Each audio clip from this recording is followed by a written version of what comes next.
नमस्कार, जोहार भारत मित्र देख रहे हैं आप। मेरा नाम अभिषेक भारती है और अपडेट ये है कि अब झारखंड की पूर्णकालिक डीजीपी तदाशा मिश्र बन चुकी हैं। तदाशा मिश्र 1994 बैच की आईपीएस ऑफिसर हैं, एकदम क्लीन छवि की मालिक हैं। उन पर आज तक भ्रष्टाचार का किसी तरह का कोई आरोप नहीं लगा। तो कुल मिलाकर के तदाशा मिश्र पर ही मुख्यमंत्री हेमंत सोरेन और झारखंड सरकार ने अपना विश्वास जताया है। लेकिन एक तरफ तदाशा मिश्रा को डीजीपी नियुक्त किया गया और दूसरी तरफ बाबूलाल मरांडी का एक सोशल मीडिया पोस्ट आता है। सबसे पहले आपको बाबूलाल मरांडी का यह सोशल मीडिया पोस्ट देखना चाहिए। बाबूलाल मरांडी अपने सोशल मीडिया पर क्या लिख रहे हैं ये देख लीजिए। बाबूलाल मरांडी लिख रहे हैं कि बधाई मुख्यमंत्री हेमंत सोरेन जी, बधाई इस बात के लिए कि आपने बता दिया है कि नियम कानून संविधान न्यायालय आपके लिए कोई मायने नहीं रखता। इतिहास में जंगल राज चलाने वालों में अपना नाम सबसे ऊपर लिखाने के लिए आप चाहें तो सुप्रियो भट्टाचार्य को भी डीजीपी बना सकते हैं। यह तो आपने साबित कर ही दिया है, लगे हाथ यह काम भी कर ही दीजिए। लेकिन हम इतना जरूर कहेंगे कि कानून संविधान न्यायपालिका की परवाह भले ही मत कीजिए, लेकिन भगवान से जरूर डरिए, क्योंकि उसके यहाँ देर है अंधेर नहीं। वो सब देख रहा है, उसकी लाठी चलती है तो आवाज नहीं होती पर चोट बहुत लगता है। आज के लिए बस इतना ही, नए साल में फिर विस्तार से चर्चा। और इसके साथ बाबूलाल मरांडी ने जो अधिसूचना को शेयर किया है जिसमें तदाशा मिश्र को नया डीजीपी नियुक्त किया गया है, जिसमें यह लिखा गया है गृह कार्य एवं आपदा प्रबंधन विभाग विभागीय अधिसूचना संख्या 76 दिनांक इतना इतना द्वारा गठित महानिदेशक एवं पुलिस महानिरीक्षक झारखंड पुलिस बल प्रमुख का चयन एवं नियुक्ति नियमावली 2025 तथा संकल्प संख्या 5051 दिनांक 29/12/2025 द्वारा संशोधित प्रावधान के आलोक में श्रीमती तदाशा मिश्र भारतीय पुलिस सेवा 1994 प्रभारी महानिदेशक एवं पुलिस महानिरीक्षक झारखंड को महानिदेशक एवं पुलिस महानिरीक्षक झारखंड HOPF के पद पर नियुक्त एवं पदस्थापित किया जाता है। अब सवाल है कि बाबूलाल मरांडी ने ऐसा पोस्ट क्यों किया, तो इसको आपको समझना पड़ेगा। सबसे पहले यह समझिए कि झारखंड में डीजीपी की नियुक्ति कैसे होती है, ये आपको समझना पड़ेगा। तो उसको समझने के लिए आपको जानना पड़ेगा कि पहले क्या होता था। पहले झारखंड में जो डीजीपी की नियुक्ति होती थी तो 3 नाम जो है वरीयता के क्रम में इसको झारखंड सरकार जो है वो यूपीएससी को भेजती थी। अब इन्हीं 3 में से एक जो है वो डीजीपी बनता था। तो ये पूरा पावर जो है यूपीएससी मतलब केंद्र सरकार के पास होता था। कुल मिलाकर के बात ऐसी है। अब इस ऐसे केस में दिक्कत हुई। दिक्कत क्या हुई अब मैं आपको समझाता हूं, इस पूरी कहानी को समझिएगा।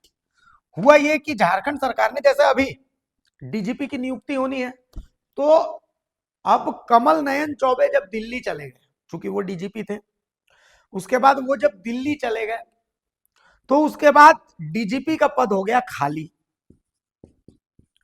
हो गया ये। अब जब ये डीजीपी का पद खाली हुआ और हेमंत सोरेन जो है वो मुख्यमंत्री बने,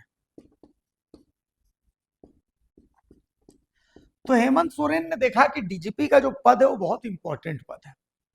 तो हेमंत सोरेन ने दांव खेला एमवी राव पर। लेकिन उनके पास चूंकि पैनल भेजना था केंद्र को, यूपीएससी उस समय चयन करता डीजीपी का, और इनको एमवी राव को डीजीपी बनाना था, तो इन्होंने क्या किया कि एमवी राव को प्रभारी डीजीपी बना दिया, प्रभारी डीजी बनाया। ठीक है, एमवी राव को प्रभारी डीजी बनाया। उस समय एमवी राव जो थे वो डीजी होमगार्ड थे। ठीक है, तो एमवी राव को डीजी बनाया। अब एमवी राव जब डीजी बने तो कुछ बयान उनके बहुत वायरल भी हुए थे, जिसमें आयरन हैंड से मैं कुचल दूंगा उग्रवाद को, जो कानून हाथ में लगा, इस तरीके का कुछ बयान थे। लेकिन हुआ ये कि एमवी राव उस समय जब प्रभारी डीजी थे तो इनकी नियुक्ति को भी चैलेंज किया गया, सुप्रीम कोर्ट तक मामला गया। लेकिन हुआ ये कि एमवी राव और हेमंत सोरेन के बीच दूरियां बढ़ गई। मतलब एमवी राव पर आरोप यहां तक लगा कि उस समय याद कीजिए ऑपरेशन लोटस वोटस, अनूप सिंह वाला केस, ये सारी चीजें चल रही थी कि असम में ये वो दिस दैट। तो उस केस में एमवी राव के ऊपर आरोप लगा कि एमवी राव ने सरकार के खिलाफ साजिश रची, सरकार गिरवाना चाहते थे एमवी राव, विधायकों की खरीद फरोख्त में इन्होंने भूमिका निभाई थी, ऐसा आरोप लगा। और हेमंत सोरेन और एमवी राव के बीच दूरियां बढ़ गई। इसके बाद फिर एमवी राव को हटाने के लिए फिर नीरज सिन्हा को डीजीपी बनाया गया। और नीरज सिन्हा जो डीजीपी बने तो ये यूपीएससी के रिकमेंडेशन से बने, तो ये बाकायदा पूर्णकालिक, ये प्रभारी नहीं थे, पूर्णकालिक डीजीपी थे। लेकिन अब होता Neeraj Sinha was a good man, मतलब ऐसे थे सरकार को भी गुड बुक्स पर लेकर के चलते थे। लेकिन हेमंत सोरेन ने एक चीज महसूस करी, उन्होंने महसूस किया कि भाई नीरज सिन्हा के बाद क्या, नीरज सिन्हा तो चलिए ठीक है, यूपीएससी ने प्रपोज कर दिया, मेरे साथ है, सब कुछ बढ़िया है, लेकिन नीरज सिन्हा के बाद, क्योंकि नीरज सिन्हा के बाद डीजी बनने का नंबर था अजय सिंह का। अब अजय सिंह, पता नहीं जो भी कारण रहा हो, लेकिन अजय सिंह और सरकार के बीच सब कुछ संभवतः बहुत बढ़िया नहीं चल रहा था। इसी कारण से फिर हेमंत सोरेन ने अजय सिंह को हटा करके और रातों रात अनुराग गुप्ता को प्रभारी डीजीपी बनाया। ये वो समय था जब झारखंड में ईडी वगैरह की बहुत सारी दबिश वगैरह चल रही थी, बहुत कुछ चल रहा था। तो ऐसे में अनुराग गुप्ता को लाया गया, अनुराग गुप्ता को प्रमोट भी किया गया, सब कुछ किया गया, इनको प्रभारी डीजीपी बना दिया गया। हेमंत सोरेन जेल चले गए, अनुराग गुप्ता ने बहुत जबरदस्त भूमिका निभाई जेल से निकालने में, उस समय एक पैरेलल सरकार वो चला रहे थे। अब हुआ कुछ यूं कि दूसरी बार जब 2024 में हेमंत सोरेन मुख्यमंत्री बने, अब जब 2024 में हेमंत मुख्यमंत्री बने तो इन्होंने कैबिनेट से एक नियमावली पास की, मतलब उसमें जो डीजी नियुक्त होगा इसका अधिकार हेमंत सोरेन ने अपने पास रखा। इन्होंने क्या किया कि इस नियमावली के तहत कुछ कंडीशन रखे। कंडीशन क्या था वो मैं बताता हूँ। इन्होंने कैबिनेट से ये नियमावली बनवाई और उसको कैबिनेट से पास किया। नियमावली में क्या था कि भाई 6 लोगों की एक टीम होगी, 6 लोग होंगे। कौन कौन? एक रिटायर्ड जज होंगे, एक जो है मुख्य सचिव सीएस होंगे या अपर गृह विभाग के अपर सचिव होंगे, अपर सचिव जो भी हैं वो रहेंगे, ठीक है। 1 2 हो गया। 3 एक रिटायर्ड डीजी रहेंगे। चौथा एक यूपीएससी का नामित सदस्य कोई रहेगा। 5वां एक जेपीएससी का कोई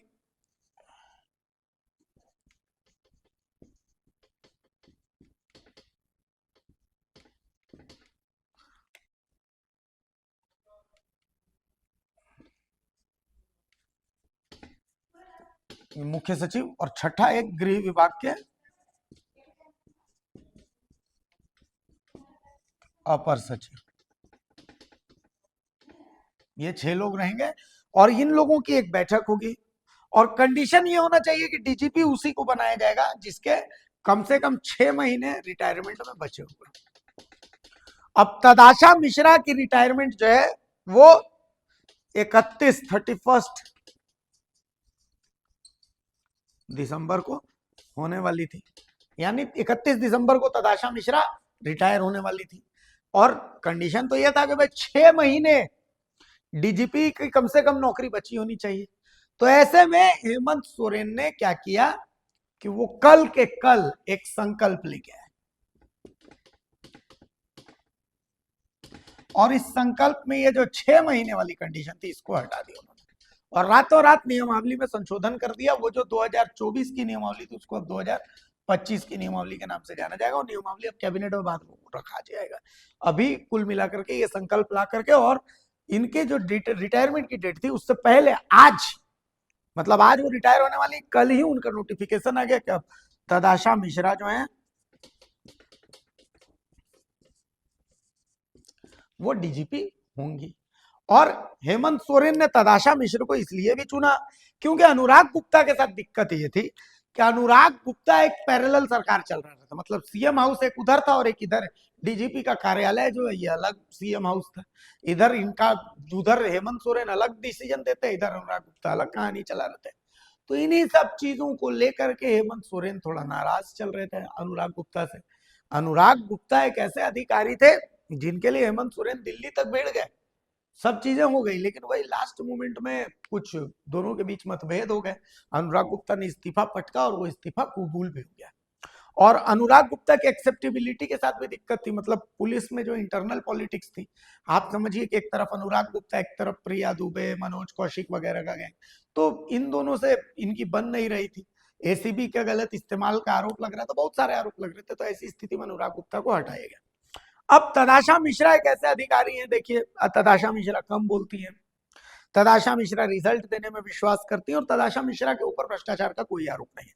हालांकि इस दौरान एमएस भाटिया का भी नाम सामने आया था, एमएस भाटिया का नाम लगभग लगभग तय माना जा रहा था। प्रशांत सिंह जो है वो अपना जो गुटबंदी है उसमें जुटे हुए थे, लेकिन हेमंत सोरेन आजकल बहुत लंबी सोचते हैं और ये फैक्ट है। अब जो भी हेमंत सोरेन के सलाहकार हैं, गजब का, मतलब गजब की रणनीति अपना, तो उन्होंने एमएस भाटिया और प्रशांत सिंह के ऊपर तो भ्रष्टाचार के कई आरोप भी थे, तो ऐसी स्थिति में प्रशांत सिंह को तो उन्होंने सरेंडर करवा दिया कि ना भाई आपका तो नहीं रखा जा सकता यहाँ डीजीपी में। रहा एमएस भाटिया का सवाल, तो एमएस भाटिया ने तो बकायदा मुख्यमंत्री को गुलदस्ता भी भेंट कर दिया था, लगभग लगभग तैयार थे, पर अचानक से तदाशा मिश्रा को जो है वो डीजीपी नियुक्त किया गया, इसलिए क्योंकि हेमंत सोरेन कभी नहीं चाहते कि एक मुख्यमंत्री आवास उधर चल रहा और एक मुख्यमंत्री आवास इधर मुख्य पुलिस मुख्यालय से चले। उनको एक ऐसी अधिकारी चाहिए जो मतलब अपने काम से काम रखे, झारखंड की कानून व्यवस्था पर फोकस करे, राजनीति फलाना ठिकाना इन सब चीजों से इनका मतलब नहीं हो। तो कुल मिलाकर के उनके लिए फर्स्ट चॉइस बनी तदाशा मिश्रा, और तदाशा मिश्रा का जो स्वच्छ छवि है वो छवि इनकी मदद कर गया, और इसीलिए आज से झारखंड की नई डीजीपी के रूप में, पूर्णकालिक डीजीपी के रूप में आप तदाशा मिश्रा को देख सकते हैं। और इसीलिए बाबूलाल मरांडी ने ये पोस्ट किया कि भाई नियम जिस तरीके से आप एक रात पहले संकल्प लेकर के आ रहे हैं, तो ये भी आश्चर्य नहीं होगा अगर आपको झारखंड के अगले डीजीपी सुप्रियो भट्टाचार्य दिख जाए। बाबूलाल मरांडी का कहने का मतलब ये हो, और झारखंड के डीजीपी पद में तदाशा मिश्र के बाद दावेदार एक हम भी हो सकते हैं। पता नहीं हमारा चेहरा अगर उनको पसंद आ गया तो हो सकता है कि वो हमें भी डीजीपी नियुक्त कर दें। तो बस यही कहानी है अंदर की। नमस्कार, जोहार।